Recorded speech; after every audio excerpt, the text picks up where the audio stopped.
Auntie Hazel, I'm so pleased that you've come to talk to me today about my grandma, your mum, and how she used to not just knit, not just crochet, but sometimes, because times were difficult in the war, recycle. So unravel something to make something else. And that seems very relevant at the moment when everybody's telling us to not just recycle, but also reuse. This is my grandma's blanket. You know, I've got two of them. And yes, I sometimes think that they may, if there was somebody I could pass them on to, they might last longer than the storytelling books that I make, because people cherish that genuine connection with the generations before them. And you can actually hold it and think, yeah, she, her hands got. She handled it. Yeah. What I like about that, the edges of those squares, you can see they're all different shades of white because it's all old wool, and it's bumpy because they're different. It's not made with new stuff. So if somebody hasn't bought new wool to crochet squares to make a pretty, perfect blanket, it's really homespun almost. It is a thrifty piece of work.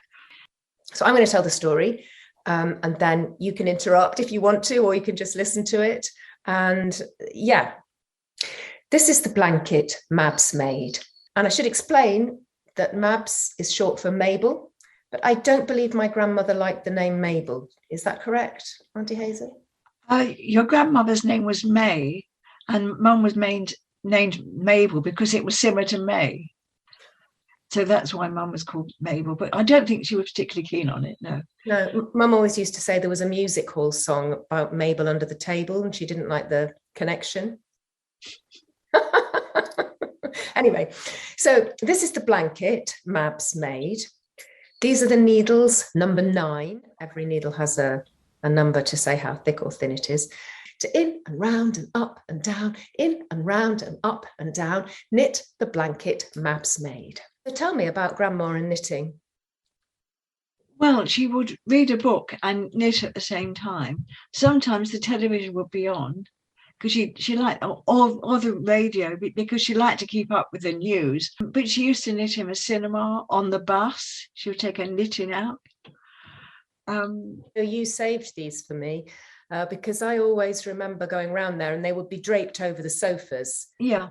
My memory of Grandma is her knitting, and with a cigarette at the corner of her mouth, she could knit and smoke and listening to the radio all at the same time. She was a bright woman, but it's sad, really. She could have gone to a grammar school, but her father said, well, if she went to a grammar school, she'd get ideas above her station. So she was sent to what they called a trade school, where you learnt to be a domestic servant.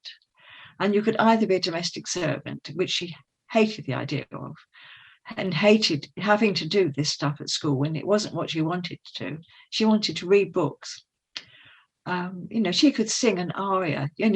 She'd have Radio 3, or whatever it was at the time. Radio 3, it would have been. And they would have classical music and they'd have arias, and she would sing along because she knew it. And poetry, and she loved all that stuff. And here's a picture of Mabs. There she is. I just mentioned that photograph in the little round frame of Grandma. Her father said, well, she either had to go into domestic service, which wasn't her calling. God, she must have been terrible. Or she could be a nurse. And that's her in her nurse's uniform when she started as a nurse. But she hated it. She couldn't stand the sight of blood. She hadn't got the stomach for it. You have to be really tough, I think, and practical. And she wasn't practical. The most practical thing she ever did was to make that blanket, probably. Back to this story. So this kind of rusty orange here was once a shawl before it was rolled up into a ball to be cast on the needles number 9 to in and round and up and down and knit the blanket Mabs made. I was under the impression that she would unravel things during the war to use the wool again. Oh, certainly. Not just wool, though. She never threw anything away. In fact, it had been a scullery, I think, in the old house they lived in, a Victorian house. and it was called the stacking room. And stuff was put there because it wasn't thrown away. Stuff was stacked. It was really pretty awful. But that was a vital part of the household. And if you needed something, you would always, something made or something to alter, to wear for some other occasion, you would put it in the stacking room and you could go and get it out again. Grandad was someone who didn't get rid of stuff either, because he'd had a very tough upbringing with grandma, with 4 children and no husband, because he'd been killed in the war. So he had God knows how many half tins of paint that he would bring home from work that were discarded and to be thrown away because they'd finished a job and they would have been dumped. But he would bring them home, mostly cream and green, as I remember. But, you know, he didn't waste anything. Because you didn't. And I notice now I've gone on to Free Cycle and got rid of a couple of items. And it's amazing that people are advertising now, you know, half a litre can of white emulsion. And somebody will say, oh, I just need a bit, good. And they'll go and pick it up. I've been getting rid of a lot of stuff because who needs stuff anymore? Certainly at our age, we don't need stuff. Yes, it's a fine line between storing and hoarding. On the subject of Grandad, let's return to the story and cats. This is the cat, meow, whose name is Double, sometimes Ratbag, sometimes Trouble, who pulled and pawed and clawed at the shawl and left it all tangled under the table for Mabs, to roll up into a ball.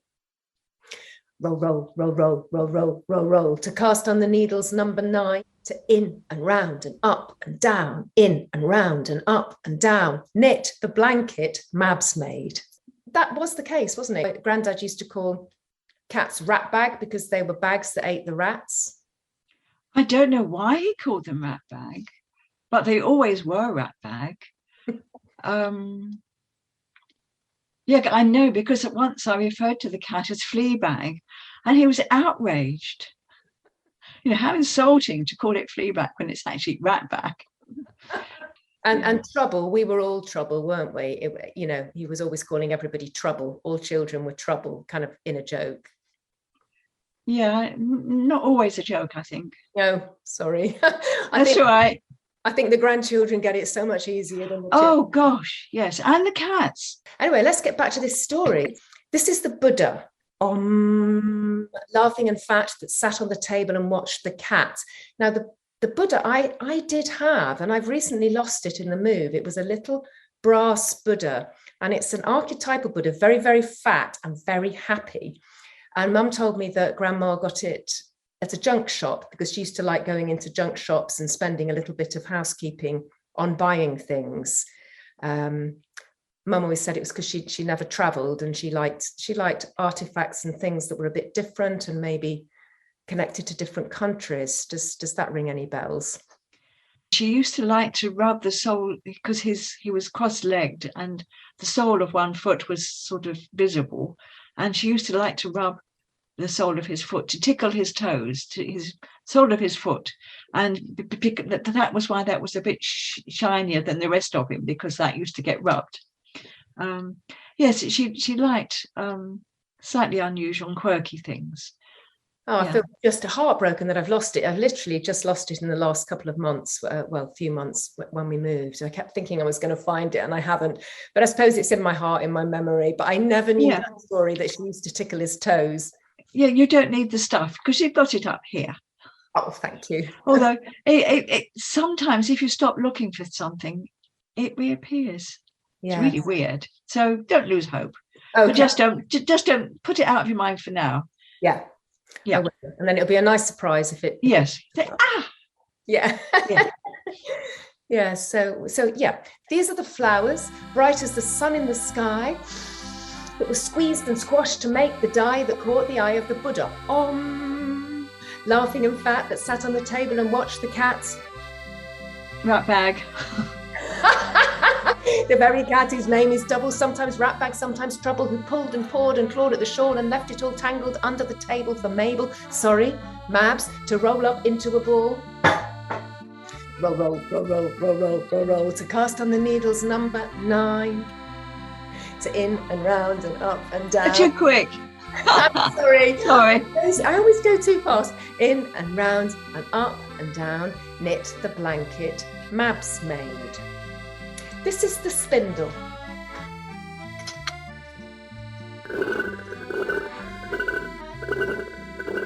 Really, it's an old-fashioned spinning top. Round and full, that whirled and twirled and spun the wool, dyed by the flowers, bright as the sun in the sky, that was squeezed and squashed to make the dye that caught the eye of the Buddha. Laughing and fat, that sat on the table and watched the cat. The fairy cat, whose name is double sometimes. Bye-bye.